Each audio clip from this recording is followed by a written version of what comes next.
Assalamualaikum warahmatullahi wabarakatuh. A'udzu billahi minasyaitonir rajim. Bismillahirrahmanirrahim. Alhamdulillahilladzi ja'alal Qur'ana rahmatan lil alamin wa rahmatan ala kulli makhluqin. Asyhadu an la ilaha illallah al-malikul haqqul mubin.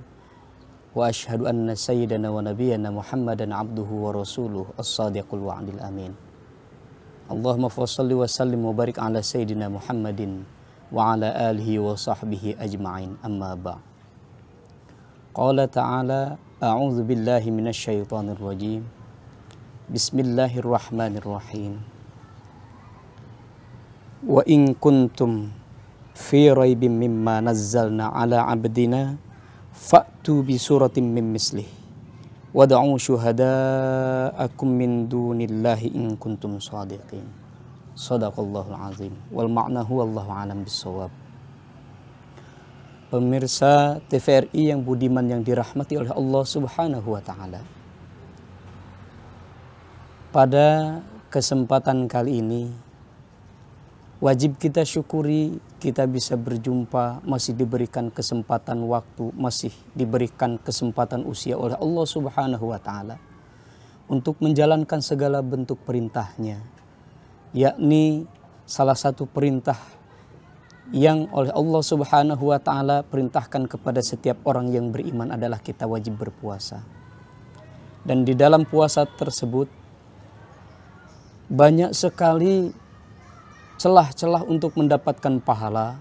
Salah satunya adalah meyakini bahwa Al-Quran yang diturunkan oleh Allah Subhanahu wa ta'ala adalah merupakan sebuah tuntunan dan pedoman yang memang oleh Allah Subhanahu wa ta'ala diperuntukkan untuk manusia yang beriman.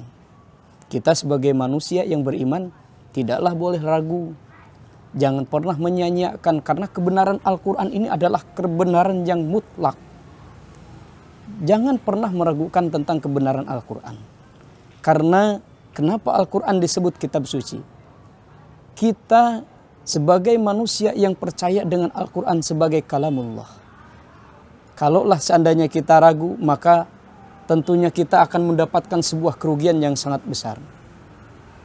Bahkan Allah Subhanahu wa ta'ala menantang kepada seluruh manusia, siapapun orangnya. Kalau seandainya mereka masih merasa ragu, Allah Subhanahu wa ta'ala menantang di dalam surah Al-Baqarah ayat ke-23. Kata Allah Subhanahu wa ta'ala, wa in kuntum fi raibim mimma nazzalna ala abdina fa'tu bi suratin min mislih. Kalaulah seandainya memang kalian ragu dengan ayat-ayat yang aku turunkan, Al-Quran yang aku turunkan, maka carilah di antara kalian, buatlah kalau memang kalian mampu menyamai bahasanya seperti Al-Quran atau ayat-ayat yang seperti Al-Quran, satu surah saja, silahkan lakukan, buat. Tetapi ini tidak akan sanggup. Kalaulah, bahkan kata Allah Subhanahu wa ta'ala, kalaulah memang kalian tidak sanggup untuk melakukan hal tersebut, maka kata Allah Subhanahu wa ta'ala, wad'u syuhada'akum min dunillah in kuntum shadiqin. Panggil seluruh kawan-kawanmu, semua orang-orang yang memang merasa mampu untuk membuat syair-syair seperti Al-Quran, ayat-ayat seperti Al-Quran. Maka ini pernah terjadi dulu, bukan hanya hari ini, 14 abad yang silam, pernah ada manusia yang bernama Musailamah Al-Kadzab. Dia pernah membuat ayat-ayat syair-syair yang dirangkai sedemikian rupa, yang pada hakikatnya seolah-olah dia tuh merasa paling bagus tentang syair-syairnya. Tetapi setelah diperdengarkan, jauh panggang daripada api, jauh sekali. Ternyata apa yang disampaikan Musailamah Al-Kadzab, jauh sekali kata-katanya, syairannya. Bahkan cenderung menimbulkan sebuah nafsu yang tidak baik ketika diucapkan. Maka dari itu pada dasarnya hakikat Al-Quran ini adalah dijaga oleh Allah Subhanahu wa ta'ala sampai nanti kiamat. Kata Allah Subhanahu wa taala, "Inna nahnu nazzalna dzikra wa inna lahu lahafizun."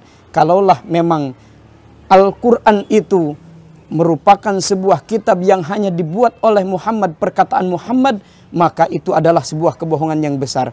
Al-Quran adalah kalamullah yang terjaga. Allah yang akan menjaganya. Bahkan bukan hanya dari satu surat, bukan hanya dari satu juz, bukan hanya dari satu ayat. Satu huruf saja dijaga oleh 300 malaikat. Satu huruf bayangkan dijaga oleh 300 malaikat. Maka dari itu pemirsa TVRI yang budiman yang dirahmati oleh Allah Subhanahu wa taala, jangan pernah meragukan tentang kesucian Al-Quran. Jangan pernah meragukan tentang bagaimana kemuliaan dan keagungan Al-Quran. Karena Al-Quran itu diciptakan oleh Allah Subhanahu wa taala, yang kemudian diturunkan oleh malaikat Jibril, diterima wahyunya tersebut oleh baginda Nabi besar Muhammad sallallahu alaihi wasallam, dan kemudian jadi pedoman kita selaku umat manusia yang beriman di hadapan Allah Subhanahu wa taala. Maka dari itu jagalah Al-Qur'an. Ketika kita menjaga Al-Qur'an, Allah yang akan menjaga kita.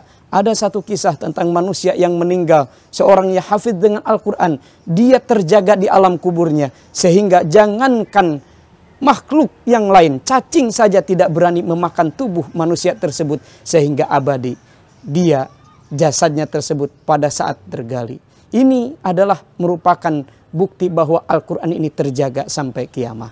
Hadirin para pemirsa TVRI yang budiman yang dirahmati oleh Allah Subhanahu wa taala. Kesimpulannya adalah Al-Quran adalah kebenaran yang sesungguhnya. Maka dari itu jangan pernah sedikit pun meragukan tentang kebenaran Al-Quran. Sekian dari saya. Sebelum saya tutup, saya ucapkan selamat berbuka puasa. Semoga Allah Subhanahu wa taala menerima ibadah puasa kita. Terima kasih. Wassalamualaikum warahmatullahi wabarakatuh.